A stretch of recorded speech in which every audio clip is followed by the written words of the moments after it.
I'm Jeff Porter, and welcome to Sip Trip. My name is Jeff Porter, and I have spent the better half of 20 years pouring and pairing wines for people to enjoy. In this time, I've traveled the world searching for the perfect glass to share with guests. And in these travels, I've not only fallen in love with the wine, I've fallen in love with the individuals and families I've met. Through wine, I've gotten the chance to meet all sorts of people and share in their stories and many unexpected adventures. I've decided to ask a few friends to join me as we seek our own adventures across Italy to discover culture through beverage. Welcome to Sip Trip. When you hear the word Chianti Classico, what comes to mind?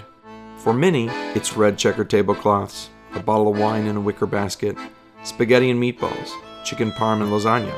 Maybe it also conjures up the idyllic cities of Florence and Siena, or the rolling hills straight out of an Under the Tuscan Sun fantasy. It is some of this, but it's also so much more.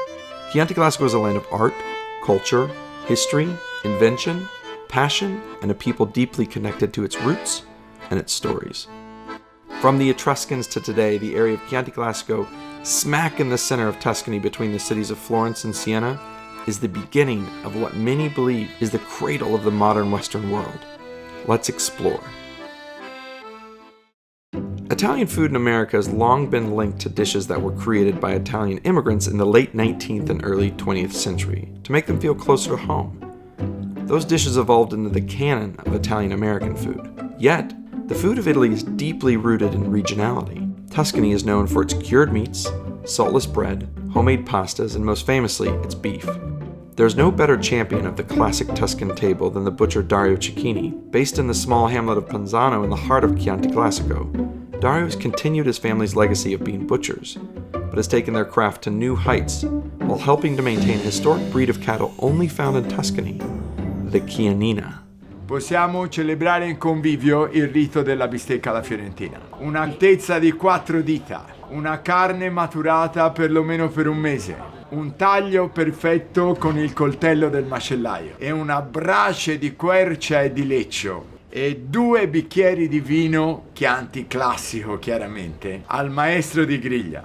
8 minuti per parte, 8 minuti dall'altra parte e 15 minuti in piedi di lato alla griglia. E poi, se è possibile, da mangiare a morsi. A morsi, questo, a morsi.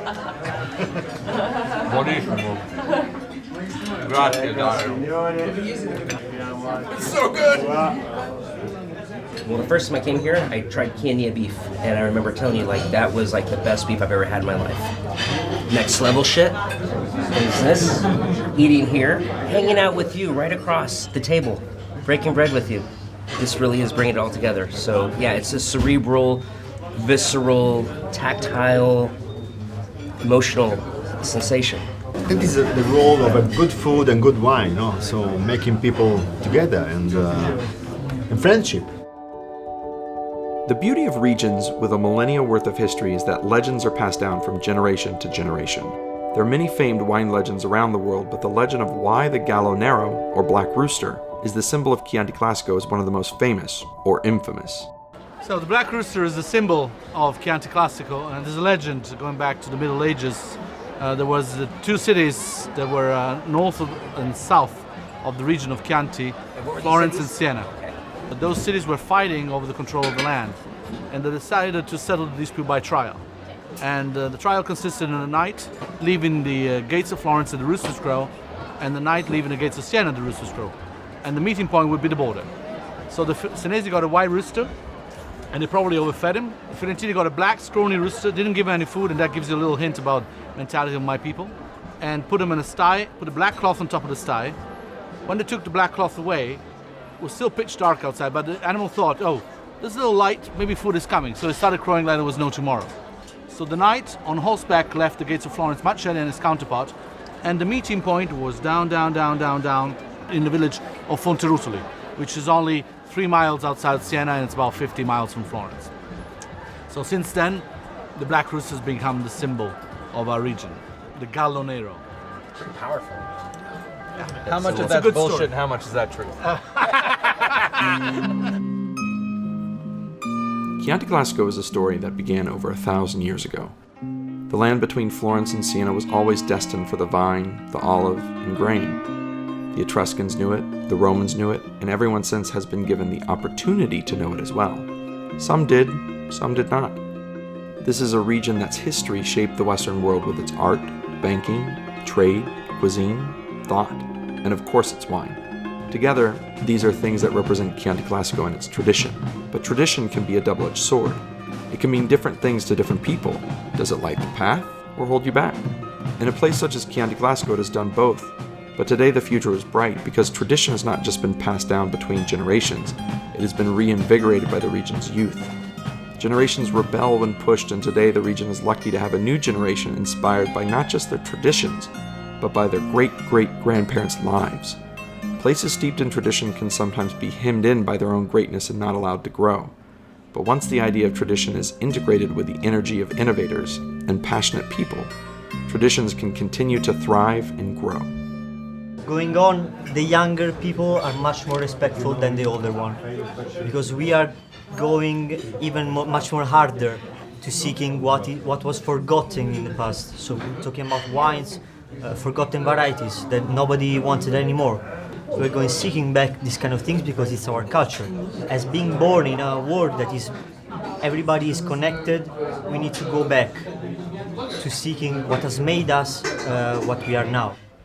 Every generation we have to renovate traditions that are surviving and the ones that are dynamic. Otherwise they die. So we have to keep the roots, the DNA of the most important asset that for us is Sangiovese. No trip to Tuscany is complete without a visit to Siena, and one cannot fully understand the story of Chianti Classico without the Sienese connection. Its neighbor to the north, Florence, is renowned for all things Renaissance while also feeling modern and hip. After all, the Negroni was invented here. Siena is a city that is firmly rooted in its traditions. The most famous tradition, known worldwide, is the Il Palio, a horse race that happens each July and August in the heart of the city. The city's 17 contrada, or districts, compete for bragging rights and the honor of maintaining a tradition that dates back to the medieval times.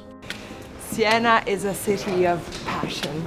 Sienese people are so proud of their traditions, of the Palio, of the contradas, of Chianti Classico, of course. What are contradas? Contradas are districts. We have 17 contradas in Siena. They keep the town safe, but most importantly, they maintain our traditions. This piazza is very famous for the Palio race. It was built in late 1200s, early 1300s, so it's got a lot of history. This is where the horse actually run around the piazza. The track is on the outside of the circle, right? Correct. And is it, how many times do they run around? 3 times. 3 times? Yes. And it's who gets there first? So the horse wins even if the jockey falls, which is, you hear all the Piazza del Campo, 40,000 people screaming, go, go, go, even to the horse. How often do the jockeys fall off? Very often.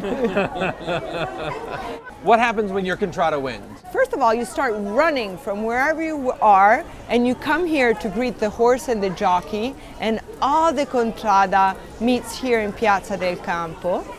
Then you start crying and hugging each other, and we just start singing and being thankful. It's very hard to describe. That's why you have to come to Siena and live it.